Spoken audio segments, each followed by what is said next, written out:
한 여자와 2번 이혼하고 3번째 결혼해서 사는 사람이 있습니다. 스스로 그렇게 말해서 화제가 된 사람입니다. 탤런트 백준기 씨입니다. 아마 아시는 분도 계실 텐데 이덕화 씨와 대학 동창이고 친구입니다. 얼굴은 모르지만 아마 이름은 모르지만 얼굴을 보시면 아시는 분들이 많이 계실 겁니다. 이 백준기 씨는 아내와 10번을 만나고 3개월째 결혼을 했다고 합니다. 그 당시에 아내가 23살 대학교 3학년이었다고 합니다. 그런데 성격이 둘 다 불같은 성격이라서 결혼 초기에 부부싸움이 아주 잦았다고 합니다. 그런데 남편이 외박에 너무 잦았고 그래서 아내를 힘들게 했습니다. 결국 무단외박이 발단이 돼서 첫 번째 이혼을 했습니다. 결혼한 지 1년 6개월 만입니다. 백준기 씨 말입니다. 욱한 마음에 이혼 서류를 구청에 제출했다. 그런데 남자가 자기 가정 하나 지키지 못하고 무슨 일을 하겠나는 생각이 들어서 아내를 찾아가 무릎을 꿇었다. 외박 금지 각서를 쓰고 재결합을 했습니다. 그러나 또다시 문제가 생겼습니다. 아내가 아이를 낳고 산후 우울증을 겪고 있는 상태에서 한 달 보름을 촬영한다고 집에 들어가지 않고 또 촬영이 끝나고 집에 갔는데 일주일 동안 친구들을 만나서 술 마신다고 집에 들어가지 않았습니다. 한 달 동안 보름 또 일주일 집에 들어간 시간이 며칠을 되지를 않습니다. 각서를 쓰고 다시는 외박하지 않겠다고 했는데 무단 외박하지 않겠다고 했는데 한 달 동안에 집에 온 날이 손에 꼽을 정도라 아내가 화가 났습니다. 그래서 아내가 이혼을 해버렸습니다. 2번째 이혼입니다. 그런데 아내와 남편 사이에 아들이 있습니다. 이 아들이 엄마와 아버지 사이에 오가면서 고생하는 것을 보고 아내가 4년 반을 떨어져 살면서 아이 때문에 안 되겠다 싶어서 남편을 받아들이고 3번째 결혼을 했습니다. 세월이 한참 지난 후에 한 방송에서 이 백준기 씨가 촬영하는 사람들을 한 방에 인도를 했습니다. 그리고 그 방을 보여주었는데 그 방이 무슨 방이냐면 기도의 방이었습니다. 3번째 결혼하고 살면서 이제 더 이상 갈라지지 않고 헤어지지 않고 부부가 잘 살게 되는 그러한 이유, 그 원인이 어디에 있는지를 보여주고 싶은 것입니다. 그 방에 와서 각자 하나님 앞에서 기도하는 것입니다. 문제가 생길 때, 어떤 문제든지 생길 때, 아내 때문에 힘들 때, 남편 때문에 힘들 때 하나님 앞에 나와서 기도하는 것입니다. 부부가 다시 갈라서지 않고 다시 결합해서 한 가정으로 사는 그 비결, 사람들에게, 이 방송 관계자들에게 보여주고 싶은 그 마음이 있었던 것 같습니다. 호세아서는 하나님과 이스라엘을 결혼 관계로 비유하고 있습니다. 지난주에 말씀을 드렸습니다. 호세아 선지자가 실제 결혼을 하면서 이스라엘 백성들과 하나님과 어떤 관계인지를 하나님께서 말씀하게 하십니다. 이 결혼이라고 하는 것에는 2가지 전제가 있습니다. 첫 번째는 사랑입니다. 사랑하기 때문에 두 사람이 만나서 결혼을 합니다. 물론 정략 결혼이나 다른 목적을 가지고 결혼하는 것도 있지만 일반적으로는 사랑하기 때문에 결혼을 합니다. 그리고 두 번째 전제는 함께하는 것입니다. 결혼하게 되면 함께 살게 됩니다. 아무리 사랑하고 아무리 좋아서 연애를 한다 할지라도 시간이 지나면 각자 집에 돌아갑니다. 그러나 결혼을 하면 이제는 같이 삽니다. 함께하는 것, 이것 때문에 결혼을 하고 결혼하면 또 함께 살게 됩니다. 결혼이 깨지는 이유는 이 두 가지 전제가 깨지는 겁니다. 사랑에 문제가 있거나 아니면 함께 살아가는데 문제가 있기 때문에 이혼을 하게 됩니다. 함께 살지 못해도 사랑한다면 결혼은 이어집니다.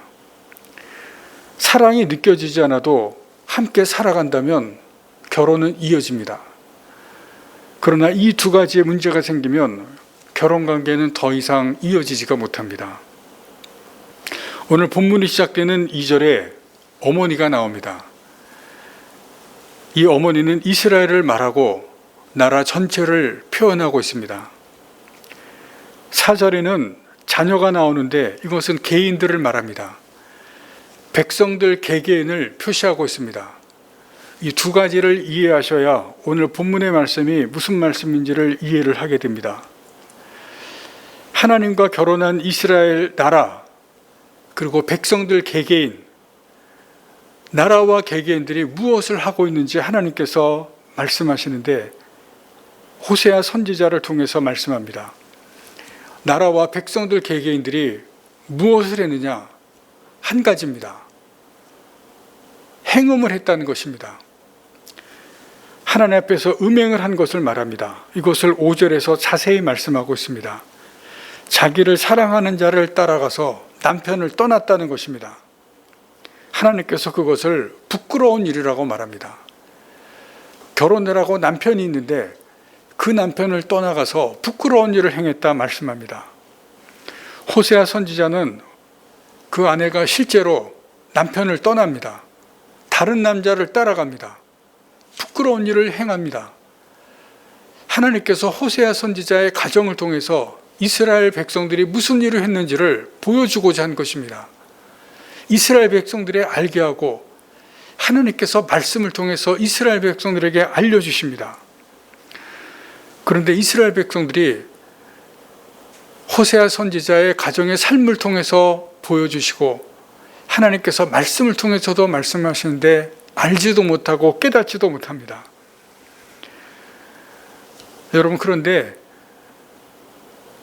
이스라엘 백성들의 이런 일이 계속해서 일어나고 반복해서 일어나면 어떻게 됩니까?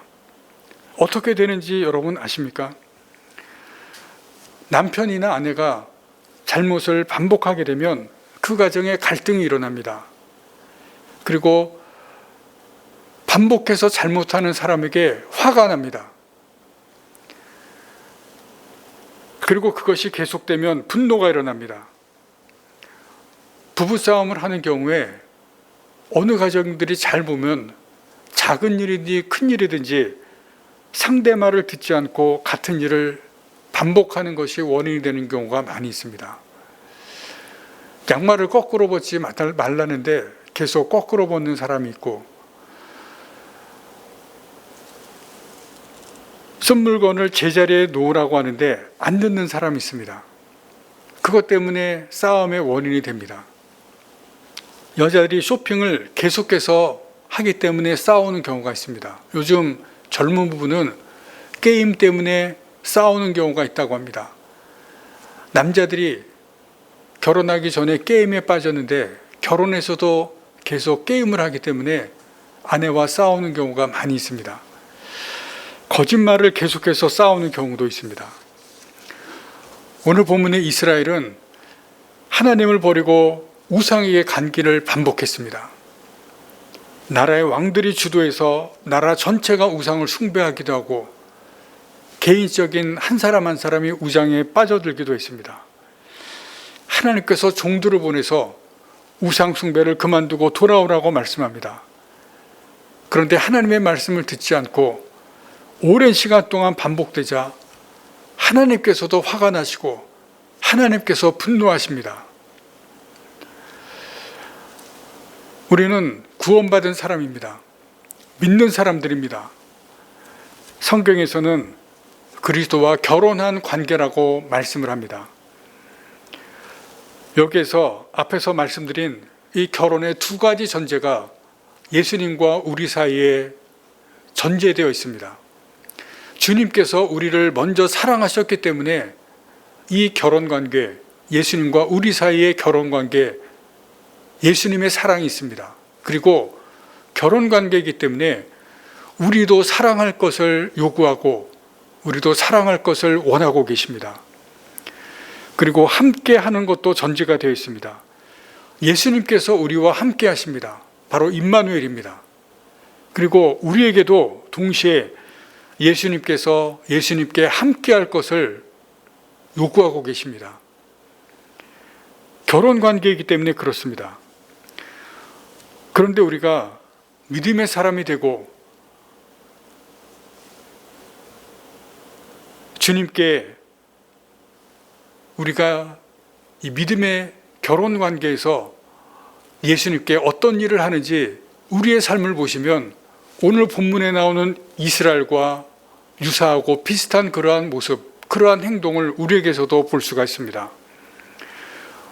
우리 역시 주님을 사랑하기보다 세상을 더 사랑하고 있는 것을 보게 됩니다. 우리도 세상을 향한 욕심과 탐욕이 우리에게 있습니다. 왜냐하면 세상 모든 사람들이 이 욕심과 탐욕을 가지고 살아가고 있기 때문에 믿는 사람들도 거기에 휩쓸려서 영향을 안 받을 수가 없습니다. 우리가 믿지만 주님과 이러한 결혼관계에 있다고 우리가 알고 있지만 우리 역시 욕심과 탐욕에 휩쓸려 있고 거기에 영향을 받게 됩니다. 요즘 세상이 어떻게 돌아가고 있습니까? 돈 버는 것이라면 어떤 일이든지 다 합니다. 나이를 구분하지 않고 뛰어들어가고 있습니다. 젊은이들이 이 비트코인 그리고 주식 여기에 뛰어드는 것은 여러분들이 다 아마 뉴스를 통해서 들으셨을 것입니다. 어제 뉴스가 한 가지가 또 보도가 되었는데 리셀 재테크라는 그러한 뉴스입니다. 20대, 30대 세대들이 한정판 제품을 사고 파는 그러한 리셀 시장이 재테크로 떠오른다고 합니다. 좀 더 설명을 드리겠습니다. 명품이나 한정판 운동화를 샀다가 다시 파는데 차익이 엄청나다고 합니다. 어떤 것은 300만 원짜리가 3배, 4배 되팔아서 3배, 4배면은 1200만 원 그 정도가 되는데 그 정도 차익을 얻는다고 합니다. 엄청난 돈을 법니다. 그 정도는 안 되더라도 얼마다로 남겨서 자기가 산 것을 되팔아서 이익을 얻는 그러한 재테크가 유행이라고 합니다. 그래서 샤테크, 롤테크에서부터 레테크, 스니커테크, 스벅테크라는 말들이 있다고 합니다. 무슨 얘기인지 이해가 되십니까? 샤넬, 롤렉스, 레고, 스니커즈 운동화, 스타벅스 물품, 여기에 재테크라는 말을 같이 사용해서 이런 말들을 만들어냈습니다. 이런 것이 욕심과 탐욕입니다. 젊은이만 그런 것이 아닙니다. 요즘 노인들도 배달하는 일에 뛰어들고 있다고 합니다.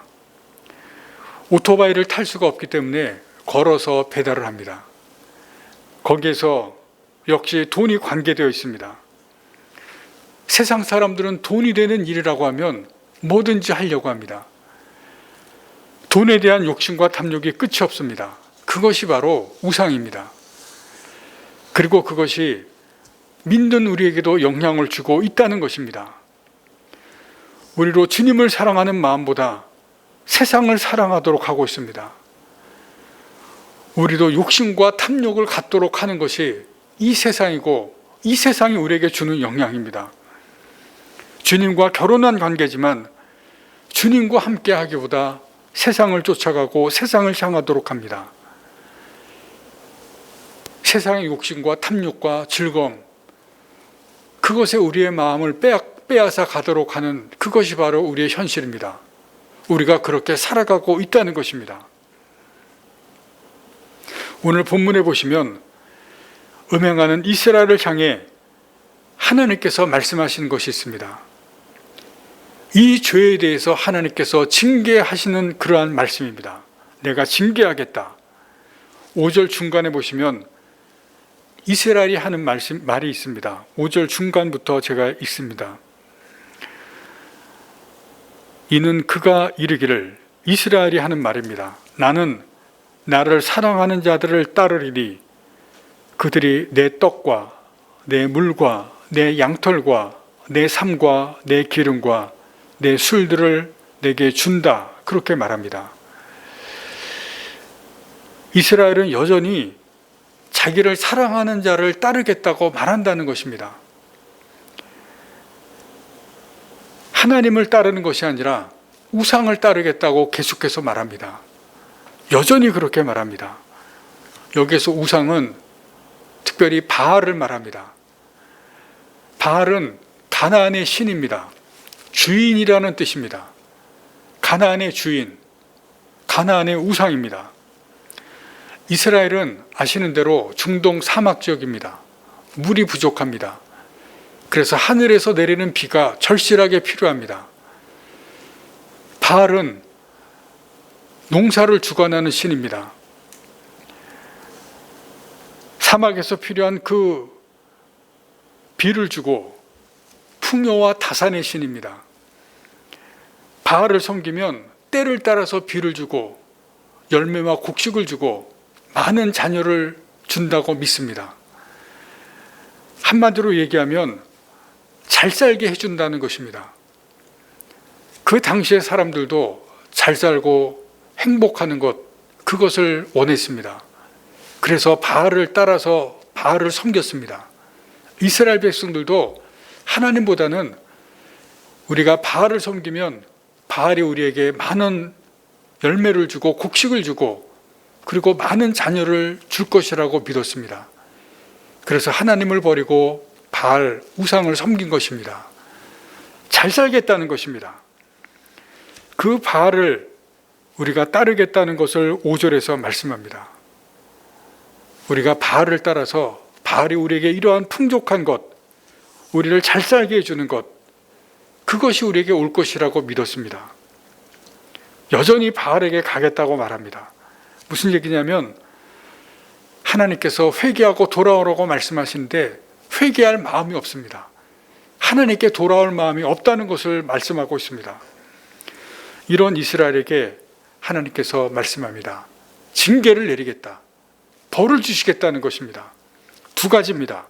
첫 번째는 더 이상 우상 숭배하지를 못하게 하겠다 말씀합니다. 6절, 7절 말씀을 보시겠습니다.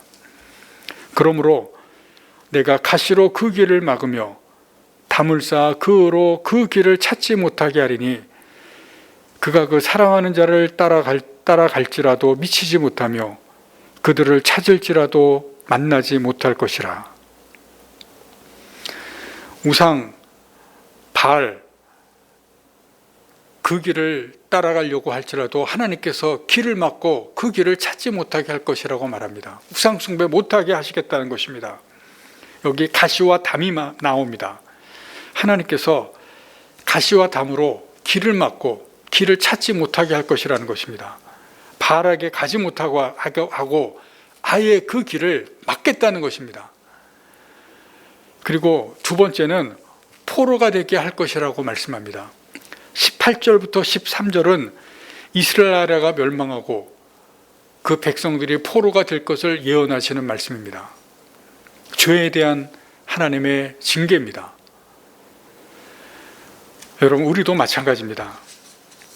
하나님을 믿지만 계속해서 세상을 살아가고 욕심과 탐욕을 가지고 있으면 하나님께서 징계하십니다.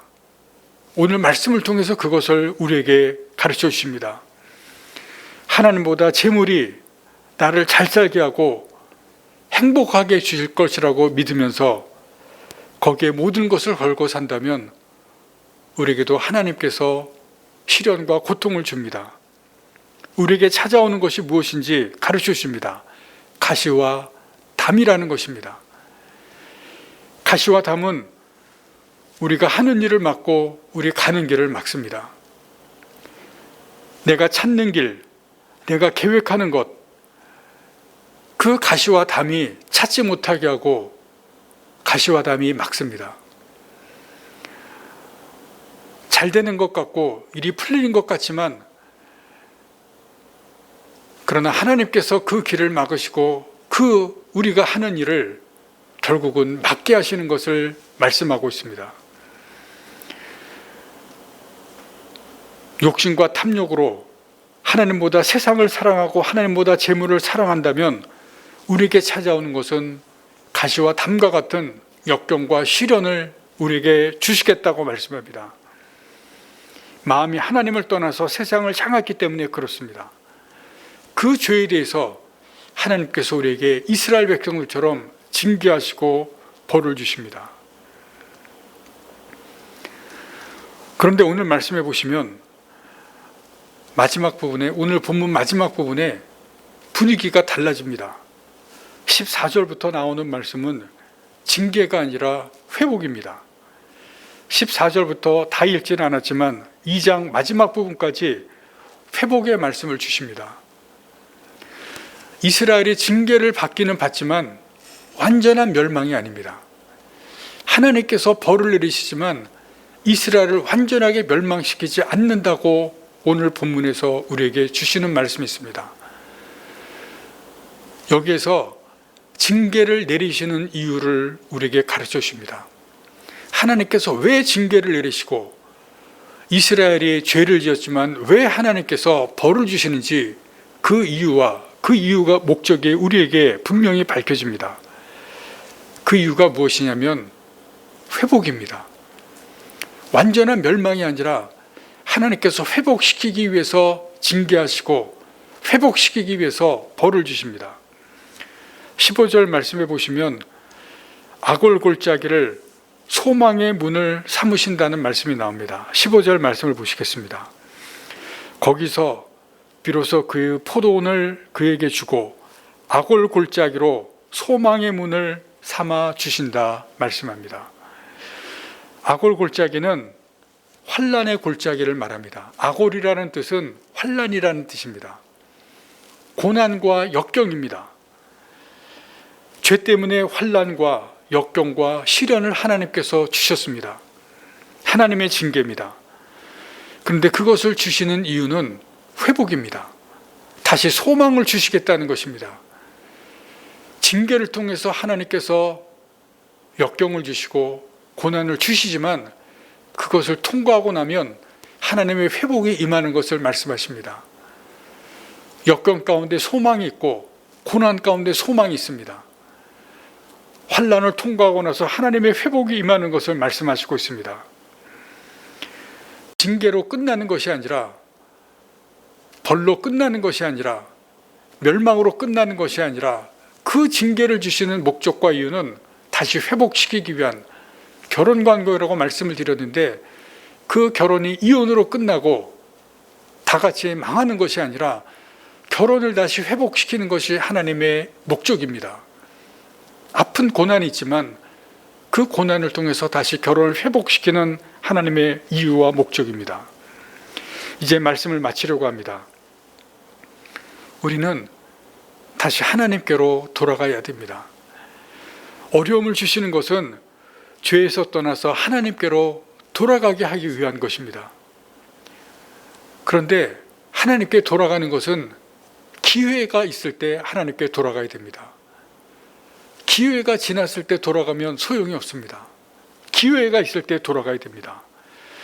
우리에게는 아직 기회가 있습니다. 여러분, 오늘 본문에서 하나님께서 징계하십니다. 여러분, 징계가 있다는 것은 아직 기회가 있다는 것입니다. 아예 포기한 사람은 징계가 없습니다. 하나님께서 포기했다는 증거가 무엇이냐면 성경에 보시면 하나님께서 포기한 그 증거가 나옵니다. 그것은 징계가 없습니다. 하나님께서 포기한 증거는 징계가 없음입니다.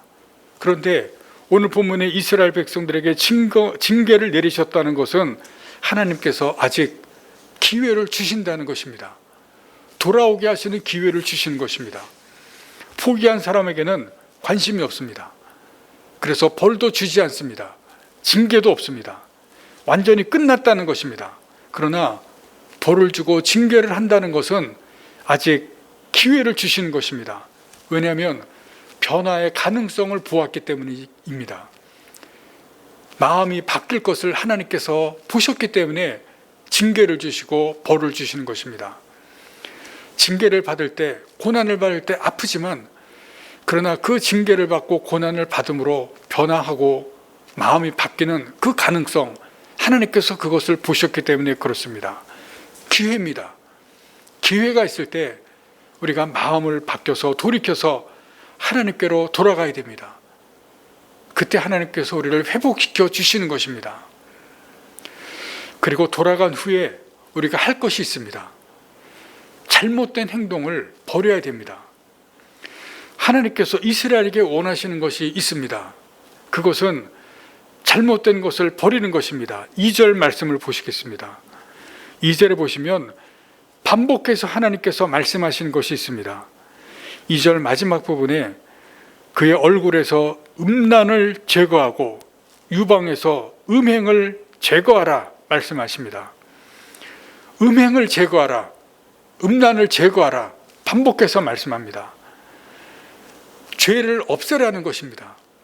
하나님께 돌아갔을 때 잘못된 것을, 그 죄를 없애는 것, 하나님께서 요구하시고 원하는 것입니다. 하나님께서 회복해 주셨는데 다시 그 죄를 반복하면 어떻게 되겠습니까? 그렇게 할 수는 없습니다. 우리가 하나님 앞에 돌아갔을 때 우리의 지난날의 잘못된 것, 지난날의 죄악들 우리가 다시 짓지 아니하고 없애야 됩니다. 하나님께 용납되는 죄는 없습니다. 우리가 하나님께 돌아가서 죄를 버리고 제거해야 됩니다. 하나님께 돌아갈 때 지난 죄를 버리고 돌아가야 됩니다. 거기에서 하나님의 회복이 임하게 됩니다. 다시 하나님과의, 주님과의 온전한 관계가 회복이 되는 그 놀라운 은총이 우리에게 임하게 됩니다. 여러분, 하나님은 죄에 대해서, 우리가 잘못된 것에 대해서 역경과 시련을 주시는 분입니다. 이 코로나가 오랫동안 지속이 됩니다. 여러분, 우리가 이것을 통해서 내 죄가 무엇인지를 바로 깨닫고 그것을 회개하시고 우리가 하나님 앞에 돌아가시길 바랍니다. 우리의 죄를 온전히 버리고 하나님 앞에 온전히 돌아가서 이스라엘 백성들에게 회복을 주시는 이 하나님, 우리에게도 회복을 온전히 주시기를 간절히 바랍니다. 우리가 그래서 코로나가 문제가 아니라, 코로나를 보는 것이 아니라 하나님을 보시기를 바랍니다. 하나님께서 주신 그 회복이 우리에게 임할 수 있기를 간절히 바라고, 그 회복이 임할 때 우리가 다시가 하나님의 관계 안에서 우리에게 주시는 그 일이 무엇인지를 찾으시고 하나님 안에서 이 세상을 온전히 다시 살아가는 저와 여러분이 되고 우리 교회가 될 수 있기를 간절히 바랍니다. 기도하시겠습니다.